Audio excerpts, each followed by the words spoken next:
Alhamdulillahi Rabbil Alameen wa salawatullahi wa salamu ala nabiyyina al-ameen wa ala alihi wa ashabihi ajma'een. We have a person who wants to embrace Islam. I don't know the story behind how he came to sit in this chair right now, but the important thing is that we're going to give him the shahada, and then after giving him the shahada we want to make a few very quick points inshallah before our lesson. At this point his name is Mike. He doesn't have to change his name once he becomes a Muslim, so whoever's going to deal with him, inshallah, we advise you take it easy and slow down and expose Islam to him gradually and expose the correct Islam to him. When a new revert wants to become a Muslim, we tell him you have to change your name, you have to get a circumcision, you have to do this, you have to do that, and he's overwhelmed with so many things. Keep it normal, easy and simple. So Mike, who as you can see is a bit nervous, he asked me, are we going to say this in Arabic? No, we don't have to say it in Arabic. I don't know why it is that we think anytime someone embraces Islam, we have to give him the shahada in Arabic. Give him the shahada in the language that he understands. So you're going to repeat after me, Mike, okay? Very simply. You're going to say, I openly bear witness. I openly bear witness. That there is no God. That there is no God. Worthy of worship. Worthy of worship. Except Allah. Except Allah. And I openly bear witness. And I bear witness. Openly bear witness. Hopefully bear witness. That Muhammad. That Muhammad. The son of Abdullah. The son of Abdullah. Is the prophet of Allah. Is the prophet of Allah. And his messenger. And his messenger. And I bear witness. And I bear witness. That Jesus. That Jesus. Is the son of Maryam. Is the son of Maryam. And the spirit from Allah. And the spirit from Allah. And the word that came from Allah. And the word that came from Allah. So with that, brothers, Mike is a Muslim. He is our brother. I just want to mention a few points very quickly.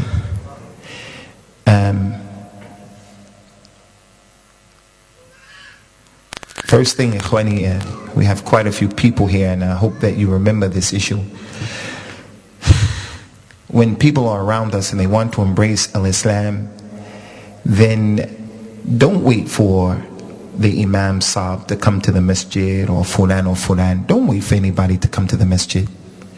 You yourself give him dawah, and when he's ready to embrace Islam, you give him the shahada. You give him the shahada. Don't wait for anyone. Our religion is not a religion, although we respect scholars and we respect people who know, but our religion is not the type of religion where there are some special people walking around and they have some special favors. So why would you wait to give a man a shahada when you yourself can give him the shahada? You can give him the shahada. So in our religion we have to do our best to try to do the righteous deeds as soon as possible. The Prophet sallallahu alaihi wasallam, he told us that if you had a seed, a seed that you plant and fruit grow from it, and Yawmul Qiyamah is about to be established, then hurry up and plant the seed so that you can get the reward based on your niyyah. Yawmul Qiyamah is about to be established. The sky is split and all these things are happening. You have a seed, hurry up and plant it. That's his way of telling us, hurry up and do the good deeds so that you can put it in your scales, the rewards that everyone is looking for. That's the first thing. Second thing is that Mike, he didn't embrace Islam until just now. People were teaching him how to pray. He prayed with us. He's not responsible for praying and doing anything else until he becomes a Muslim. From this point on, he has to pray. From this point on, we have to teach him the things that he needs to know. So it is really important, brothers in al-Islam, that the basics of this religion, we come to understand them. When to do a wedding today, and at the wedding today, the Asian brother was marrying a girl who was a British lady, a white lady. I just took it for granted that she was a Christian. I just thought she was a Christian. But then in talking to her, she didn't have any religion. She was agnostic or atheist. She had no religion at all. So a person who wants to marry a lady who's not a Muslim, he has to know, is she from Ahlul Kitab or not from Ahlul Kitab? You can't just say because she's a white lady or just because she's a white lady, it's permissible to marry her. Now she has to become a Muslim or it's haram to marry her. she was a Sikh or Hindu, or other than a woman from Ahlul Kitab. Other than a woman from Ahlul Kitab. The third thing and the last thing is, it is really important and it is imperative, as we mentioned before, and as everyone knows, but this just serves as a reminder. The akhlaq of the Prophet sallallahu alaihi wasallam, it went a long way in giving dawah to non-Muslims, the way he acted, the way he was. Many people embraced al-Islam just based upon the way he was, sallallahu alaihi wasallam. So this man, he came into our masjid. Many of us, we didn't even know that he was here. But he's looking at us. He's looking at us, as many of them do. They look at us when they come as our visitors, when they walk through the car park, when they see us as they're sitting on the side trying to drink their sorrows away. They see us. And our behavior towards them goes a long way in affecting non-Muslims, how they view this religion, good or bad. How they view Muslims, good or bad. So if we park the wrong way, they come and they see the way that we're parked and they curse us. If our children throw eggs at them and rocks at them while they're trying to drink their sorrows away, they curse us and they hate us. If we don't give them the right of the way and we don't make it easy for them to pass and so on, we give bad messages about al-Islam. So we have to always remember, we have to always think, there are people who are watching us and they are getting an idea about our religion based upon how we're behaving. So therefore, when we go to the toilet, akramakumullah, the way we leave our shoes, the way we respect people's clothes, and we don't steal from them their mobile phones and their jackets and all of these kinds of things. I just want to remind myself and remind all of you of the importance of that aspect of the dawah. So we're happy that Mike has become our brother in Islam, a Muslim. Take your time, Mike, and be around people who know what they're doing. The brother right here is, I think, from Asia somewhere, right? He's from Africa. From Malawi? From Uganda. He's from Uganda. We have Asians, Arabs, whatever. Make sure you make a distinction between the culture of the people and the religion. You have to hold on to the religion of Islam, and we'll do our best to help you out, inshallah. Congratulations. Congratulations. Barakallahu feekum.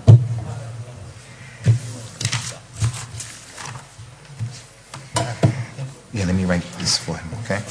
I'm going to give you my email address, okay, Mike? Yep, no problem. You have a piece of paper? You have an extra piece of paper, man? Here. I'll give it to you on this thing right here. I think I have it right here. You have something? Oh, Mike.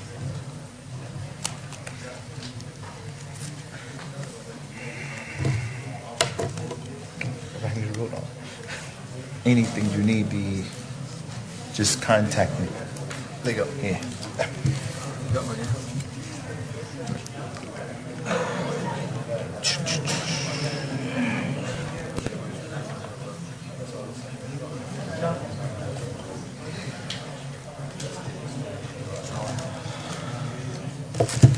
Walaikum salam.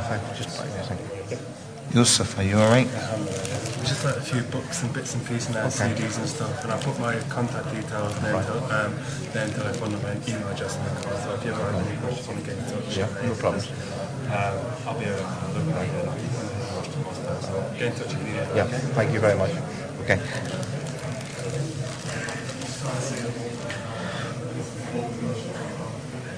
$0019.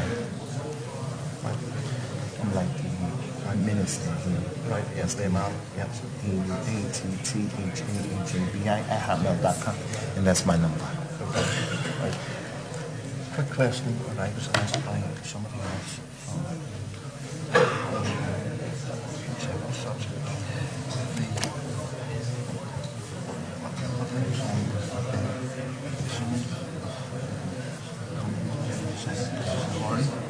Yeah? Someone has heard them a couple of times. What's that mean? I'm going to give a lecture right now. If you come tomorrow or Tuesday. Actually, working tomorrow. You're working tomorrow? Well, if you can wait till after, I can talk to you more, because you can see I have to give a lecture right now. Oh, right. So I'll be happy to talk to you. Nah, you can stay. You don't have to disappear. Oh, no, you know what I mean. I'm rather easy going sort of thing. No, inshallah, I'll answer that for you. No problem. Is there a simple? Now I have to ask you more questions, find out what kind of home, what did the person hear, and things like that. Right, well, I will speak to him about sure and email you. Email me? Yeah, I can email you. Okay, Yeah, that's good. no problem. All right. Just, back and forth with a lot of sort of thing. Okay. Take care of yourself. Barakallah. Mike, take care of yourself. بسم الله الرحمن الرحيم. الحمد لله نحمده ونستعينه ونستغفره ونعوذ بالله من شرور أنفسنا ومن سيئات أعمالنا. من يهده الله فلا مضل له ومن يضلل فلا هادي له. وأشهد أن لا إله إلا الله وحده لا شريك له. وأشهد أن محمدا عبده ورسوله صلى الله عليه وعلى آله وسلم. أما بعد. Today, inshallah ta'ala, we're going to shed some light on something of the life of one of the prophets of Islam that came to us in the Quran, and his story was dealt with in further detail in the authentic sunnah of the Prophet sallallahu alaihi wasallam. The story of one of the prophets of Islam, who there are a lot of narrations concerning the details of his life, but they have come to us in weak hadith, or they have come to us in the hadith that have been narrated in the Isra'iliyat. And he is no other than the Nabi Ayyoob, salawatullahi wa salamu alayhi. A Nabi who was mentioned in the Torah, and he was mentioned in the Injil, and he's been mentioned in the Quran as well. Ayyoob, they call him in the Bible Job, J-O-B. And he is a Nabi who is well known for his sabr, the patience that Allah subhanahu wa ta'ala bestowed upon him. Whenever we talk about Ayyoob, this is from the fundamentals of the religion, from the usul of al-Islam, the usul of al-Iman. And that is because from the 6 arkan, or the 6 pillars of faith, is al-Iman in the Anbiya. We have to have belief, faith in the Anbiya. And there are details how we have al-Iman in the Anbiya. Al-Iman in the Anbiya constitutes that we believe that they're human beings, that they've been divinely inspired by Allah. Revelation came to them. They don't fall into the kaba'ir. They are from the leaders of the Jannah. They are ma'sumun, or infallible, while they're prophets, and so forth and so on. A lot of details. So it is from the arkan of al-Iman. Allah Ta'ala mentioned him in a number of places in the Quran without getting into too much detail about his story. He said in the Quran to the Prophet sallallahu alaihi wasallam, "Inna awhayna ilayka kama awhayna ila Nuhin wan nabiyyin min ba'dihi wa awhayna ila Ibrahim wa Ismail wa Ishaq wa Yaqub wal asbat wa Isa wa Ayyoob." Verily we have revealed to you, Ya Muhammad, revelation, the same way we revealed revelation to Nuh, and we revealed revelation to the prophets after him. And then Allah mentions some of those prophets who al-Wahi came to them. From them is Ibrahim and Ismail and Ishaq and Yaqub and the Asbat, the tribes of Bani Israel. Revelation came down to them. And we also revealed to Isa and to Ayyoob. So his story was mentioned there. As I mentioned, he was a Nabi of al-Islam who was tried with a serious trial. The Quran mentions his story very lightly, but the Sunnah goes into detail in what was collected by Imam Ahmed, and other than Imam Ahmed, and Imam al-Tabari in his tafsir, the chain narration is authentic. Anas ibn Malik, may Allah be pleased with him, he said that there were 2 friends who were the good friends of Ayyoob, and all of the people abandoned him. Everybody who he knew, from those who were close to him and those who were far away from him, his relatives, everyone abandoned him, with the exception of his wife and these 2 friends of his. One of the friends said to the other friend, "Verily our brother, our friend Ayyoob, he has committed a sin that no other human being has ever committed ever, because look at his situation. His other friend said, what's his problem? What's the situation? He said, Allah has tried Ayyoob, and that he's been in this problem that he has for 18 years. That's what the authentic Sunnah said, that he had his fitna for 18 years. So we should put behind our backs, and we shouldn't pay attention to the narrations that say 40 years, 70 years, because they come from the narrations of the Bible and the Israeliyat. The Prophet said that man said, Sallallahu Alaihi Wasallam, do you not see that he has been in this fitna of 18 years? And what was his fitna? His fitna was that he had wealth, and he had all kinds of wealth. He had paper money, he had gold, he had silver, he had a lot of children, he had animals, he had vegetation, he had land, he had every type of money, and he was rich. Allah Azza wa Jalla took all of those riches away from him and caused all of his family members as well to die, or those who were extended family members to abandon him. And in addition to all of that, he was afflicted with leprosy. And Imam Ibn Kathir, rahimahullah ta'ala, in his book, Qasas al-Anbiya, the stories of the prophets, he said that Ayyoob, it is said that Ayyoob was the first human being that was afflicted with leprosy. Allah knows best. Maybe it's true, maybe it's not true, but that's what is said. And again, we tell you that leprosy is a disease that has a serious issue in our religion, a serious issue. When the Messenger of Allah sallallahu alaihi wasallam heard about a leper, he used to protect himself, and he would tell the leper, don't come here, don't come in our majlis, stay over there, we gave you the bay'ah from where you are, don't worry about it. And he told the community sallallahu alaihi wasallam, firru min al-majdhum fararukum min al-asad, run away from the leper the way you would escape and run away from a lion.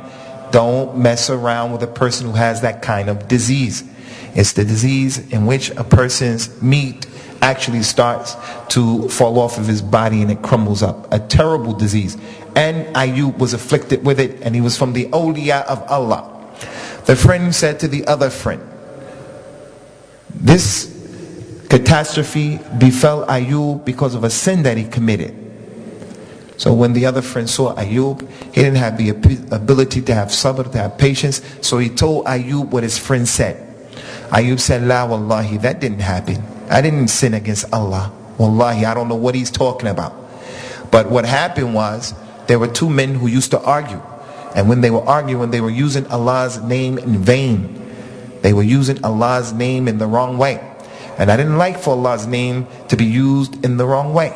So I went on my own and I paid money and made kafara. Someone says, wallahi, I'm going to do this. Wallahi, I'm not going to do that.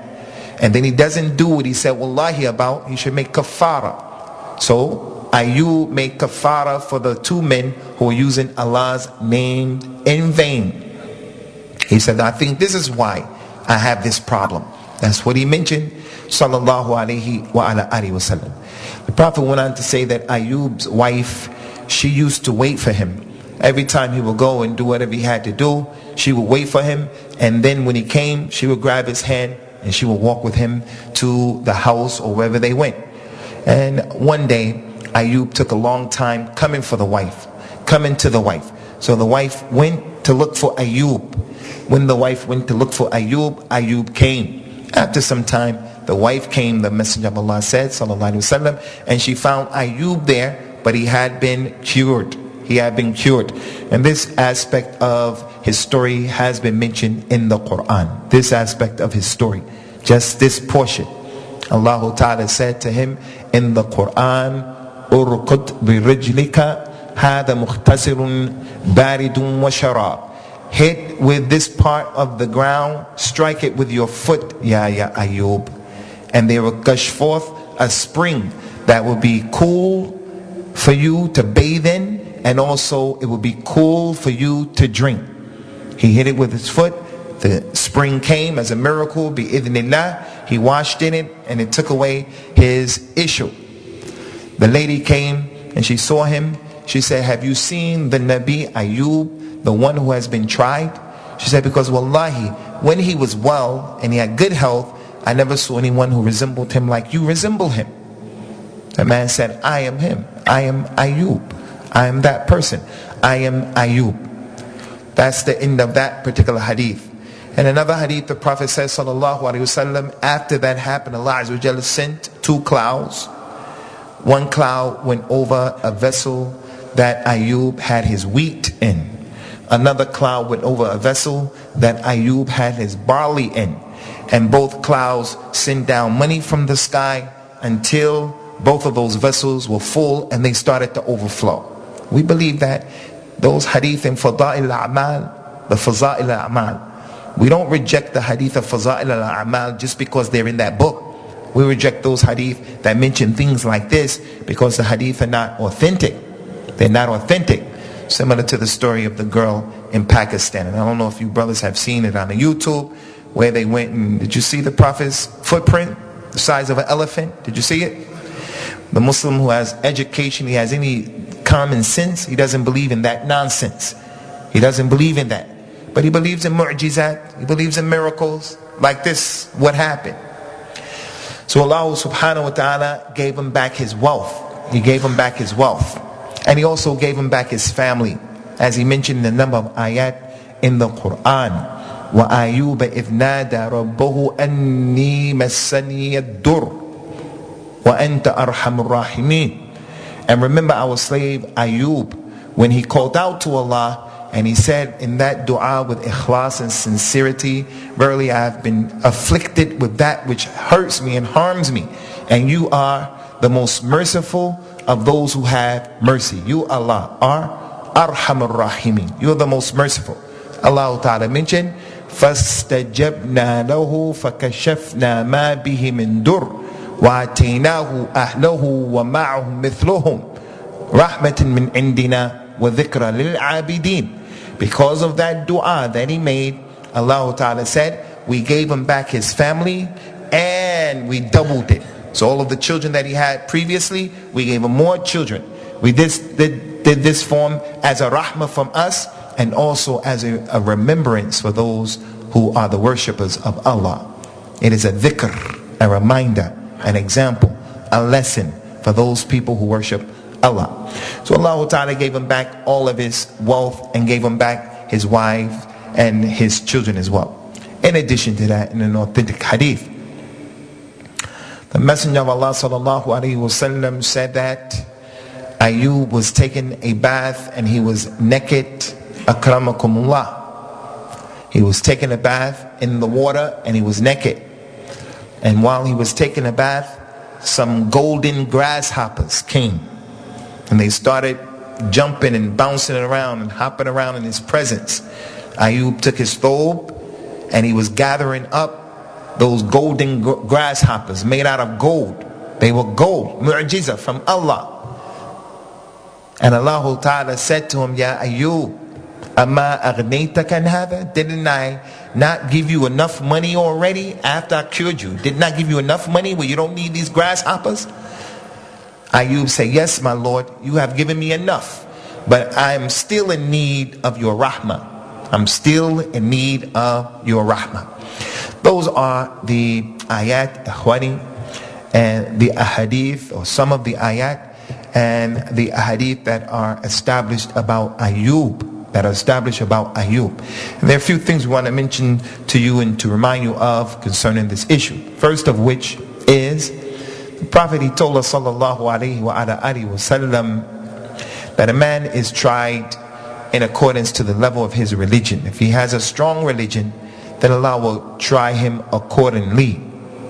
He said sallallahu alaihi wasallam, inna ashad an-nas bala'in al-anbiya thumma as-salihun ثم الأمثل فالأمثل يبتلى الرجل على حسب دينه إن كان في دينه الصلابة زيد في بلائه. A man, those people get the most difficult and the toughest ibtila are the anbiya, and then after them the religious people, the salihun, and then the people get tested according to their level after that. He said if a man's religion is strong, then he will be tested accordingly. And if his religion is strong, it will be increased, his bala. So the fitna that people have, especially if they are religious people, they should never give up about the fact that this thing is not going to end. Ayyoob, salawatullahi wa salamu alayhi, he went through his ibtila for 18 15 years. And there's something that's very important that we have to look at that comes out here. Sometimes we go through fitna because we make bad decisions and bad moves. But sometimes Allah Ta'ala, He just tries a person. Like Ayyoob, he didn't do anything.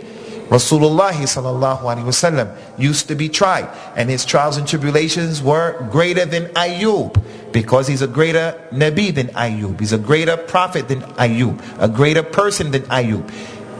He says sallallahu alaihi wasallam, ma udhiya ahadu mithlu ma udhitu.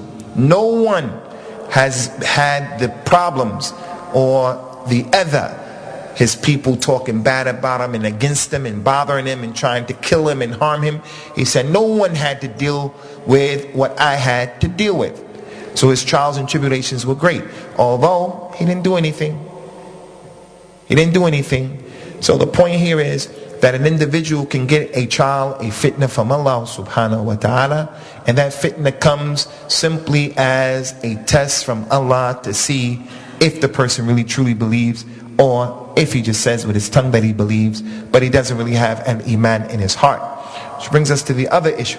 There are those people who will practice al-Islam, especially the ones who connect themselves to groups and other than them. Many times we think that we're on the haqq because of the trial that Allah has given us. In the 60s and the 70s, some of the jama'at of the Muslims, especially like in Egypt, like in Syria, they used to do certain things that would get them in trouble. The wrath of the oppressive regimes would come down on them, and they would start arresting people and putting them in prison and chopping their heads off. And the people of those groups would say things like, this is because our religion is strong, and this is because we're on the haqq. A Muslim can't have al-ghurur like that about himself. He can't think like that. It's possible that you're being tested because of something about you holding on to your religion. But if a person is not practicing the religion the correct way, and he creates for himself unnecessary problems, that fitna that he thinks is a test, it can just be a punishment that Allah Azza wa Jal has put on him as a result of what his hands put forth. So we have to make the distinction, and the person has to evaluate himself. The problems that we have to look at them and put them in perspective. We have to say, why did this thing get created? Is it because I opened up the door for it? I'm the one who decided to marry that lady, and I saw all of the telltale signs that indicated, don't marry her, there are going to be problems. If you can be honest with yourself and you look back and you reflect retrospectively, you say, yes, this fitna is a result of what I put myself through. I opened up the door. So I made the bed, now I have to lie in the bed. Can't blame anyone else for my situation. But if a person looks at himself and he sees for the most part he's trying to practice, he can't really think or remember something that he did that warrants such an issue, perchance, it may be that Allah subhanahu wa ta'ala is just trying him, but you never really know unless you're from the prophets and the messengers. The point is, don't have ghulu in any direction. Also, from the benefit of this story of Ayyoob salawatullahi wassalamu alayhi akhwani, is from the keys that Allah Azza wa Jalla has given us to get out of our problems is the key of a dua. The key of dua. Ayyoob, as we mentioned a few weeks ago, he had the sabr, that is the sabr jameel. So I want to ask someone here, what is the sabrun jameel, Khwani? Abu Umar, sabrun jameel. I think you were working that night, because you work at night, you weren't here. Does anyone know what sabrun jameel is?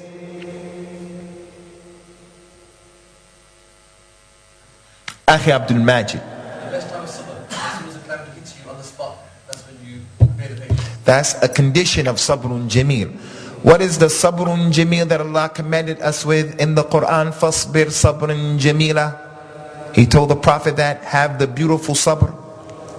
The sabr that Yaqub salawatullahi wassalamu alayhi, he said, bal sawwalat lakum anfusakum amra fasabrun jameel. Asa Allah an ya'tiyani bihim jami'a. I'm going to have sabr jameel. What is sabr jameel? That was mentioned in these two ayahs of the Quran. Ideal.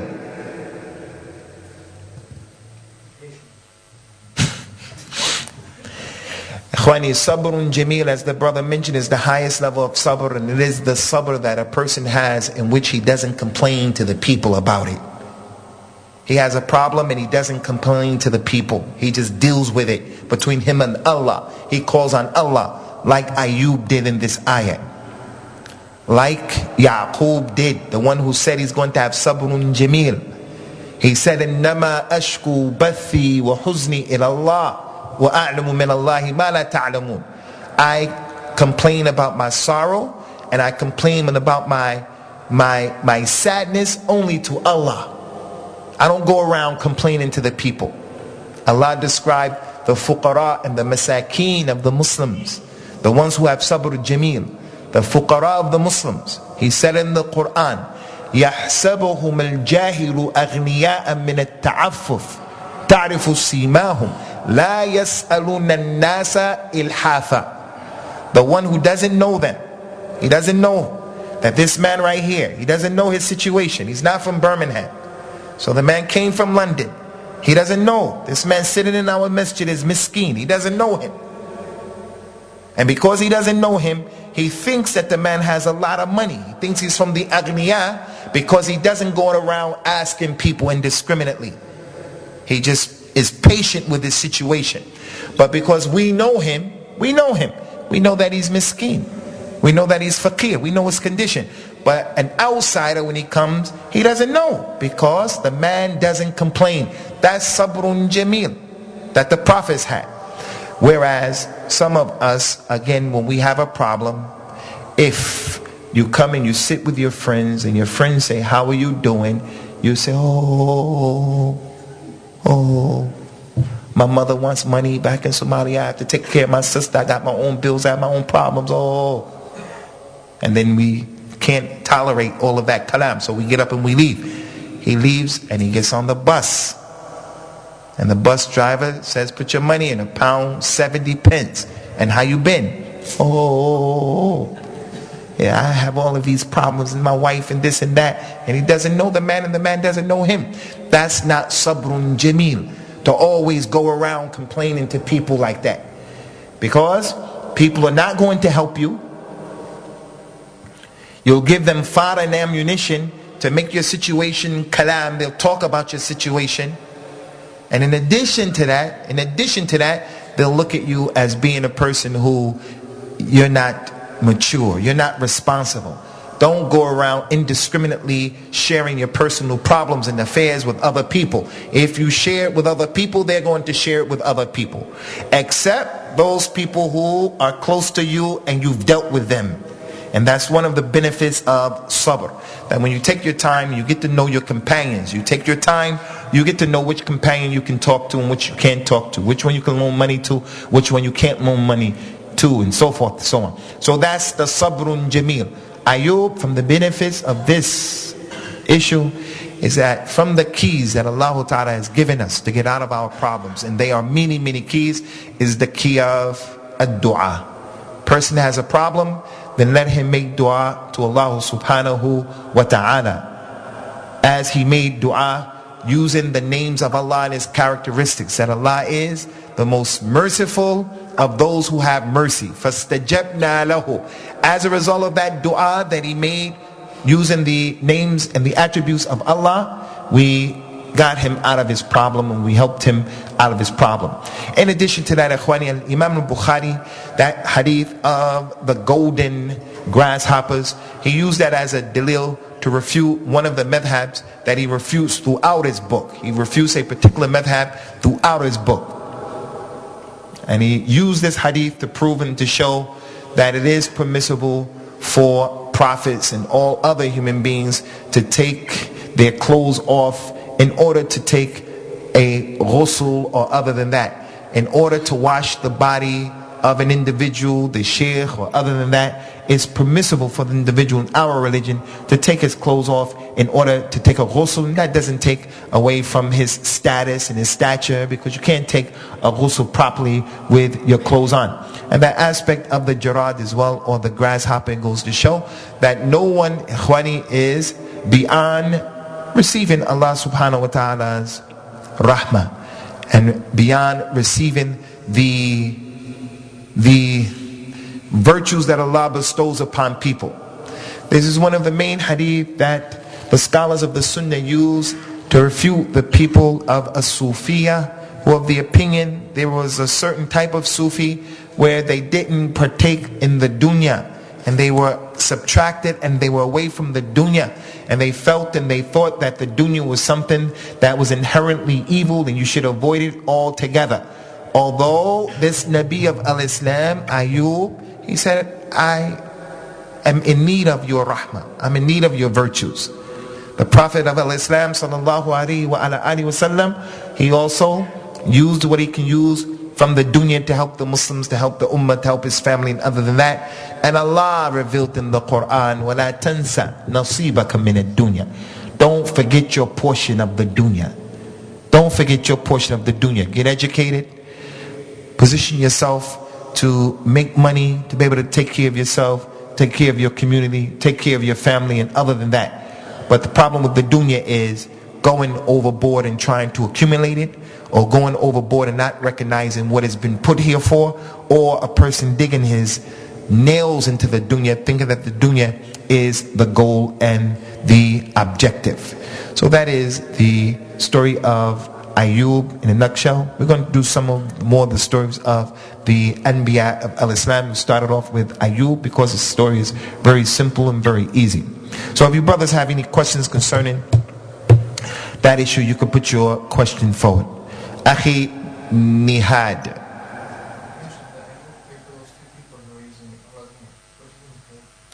We make a kafara. If a person does a sin and he says, Wallahi, Wallahi, Wallahi, I'm not going to visit him anymore.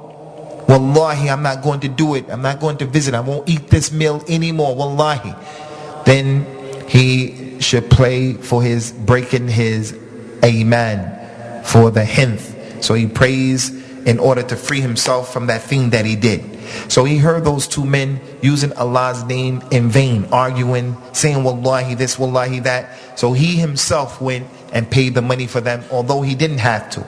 He went to get his own reward, as if to get closer to Allah, by saying, I respect your name so much, I love your name so much, I'm paying on behalf of these two men. Any more questions, Ikhwani? Yusuf, you had your hand up? Any?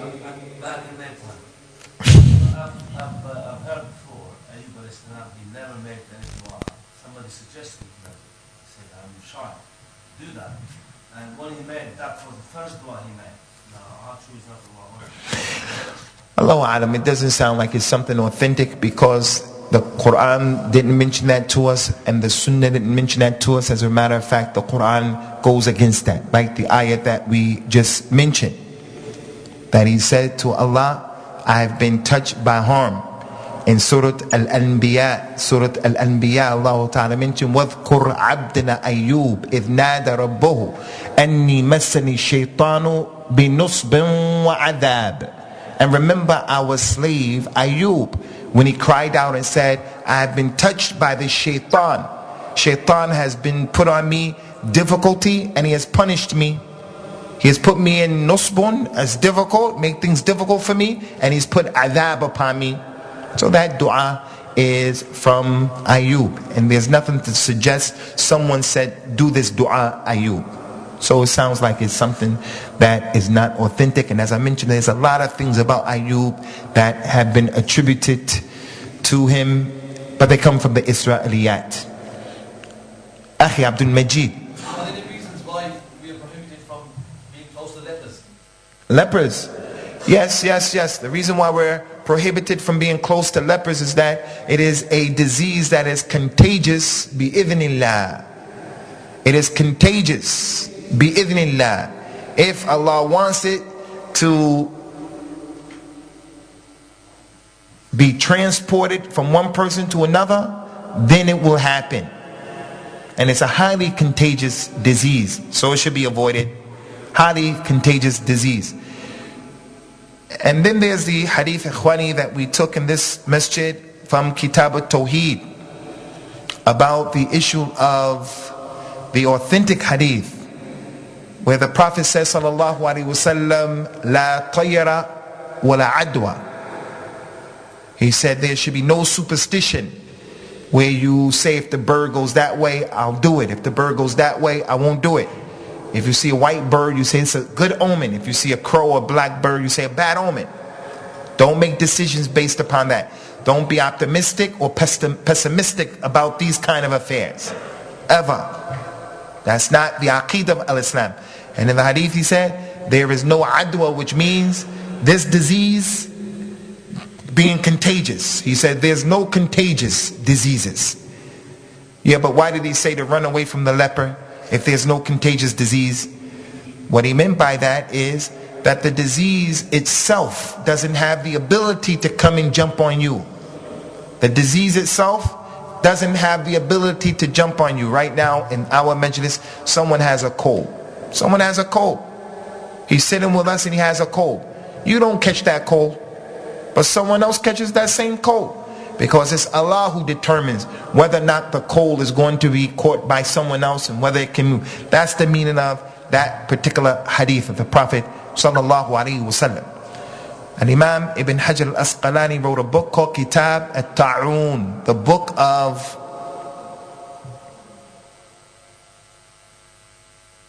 what do you call it? Ta'un. What is it? Epidemic. Epidemic. And there's the hadith where the Prophet told us, if you're in a place or you're going to the place and it's there, don't go in. And if you're in there and the disease came, don't go out. So that goes to show us that that disease is contagious. Insha'Allah, if Allah wants it to be contagious. But the disease by itself cannot do anything. The disease by itself. Sheikh, before that other brother put his finger up, was asked a question, and Khwani doesn't have, we'll come back to that because it doesn't have anything to do with the dars. Go ahead, Akhi. Sheikh.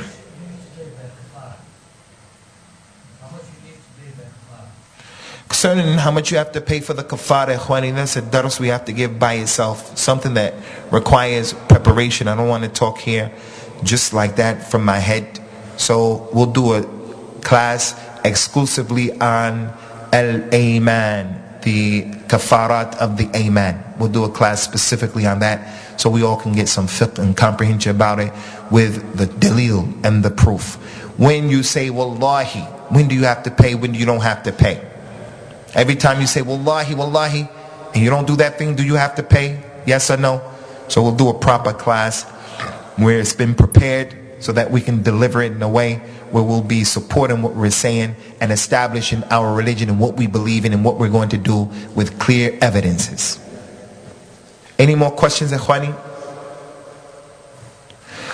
Okay, then we'll end with the question that the brother had that was off of the subject.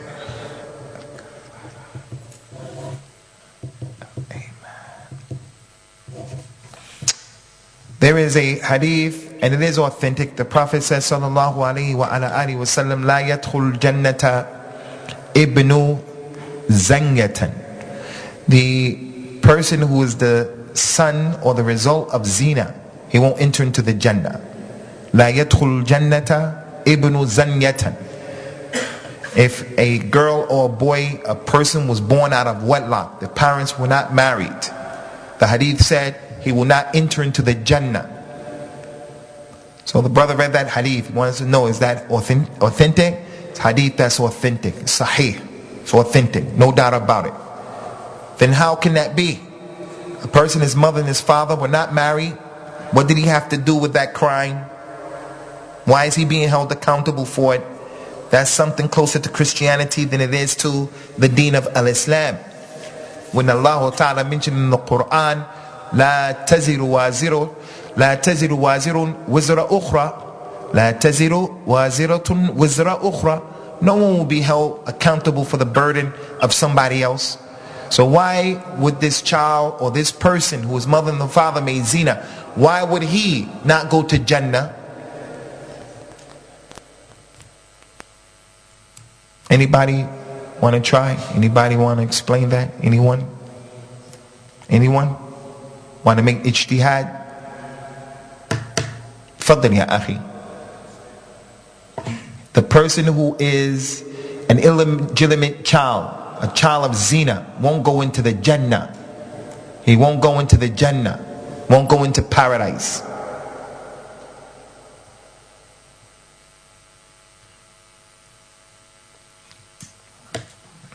Akhuna, Yusuf.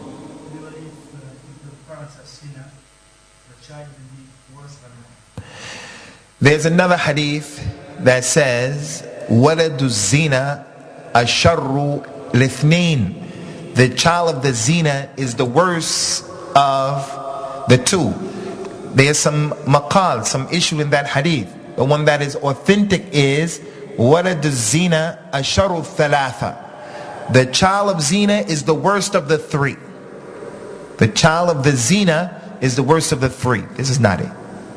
Anyway, akhwani, the meaning of the person of the zina is the worst of the three means if he does what his mother and his father were doing, then he's worse than they are, because he should have known from what they were doing, the problems that are between them and in his life and so forth and so on. The way people are looking at him, he's a what is zina and all that. So if he grew up to make zina, he's worse than his mother and his father in terms of his behavior. The meaning of the child of zina won't enter into the Jannah, it doesn't mean that the one who is a child and the result of zina won't enter into Jannah. Wallahi, the person who is the child of zina can enter into the Jannah and will enter into the Jannah if they say La ilaha illallah. And they may go into the Jannah and they may be from the awliya of Allah. The meaning of the hadith is that the walad zina or ibn zina, that's one of the things that the Arabs say in their language. Like a person is ibn sabil. Ibn sabil. Do you know who the ibn sabil is? He's the wayfarer, the one who's lost. He's in Birmingham trying to get back to his country and he doesn't have money. He's called the son of the road. But he's not the son of the road. The road is not his father. But they call him that in the Arabic language. In the Quran, Ibn Sabil, the son of the road. A person who loves the dunya, they call him Ibn Dunya. Ibn Dunya, the one who loves the dunya.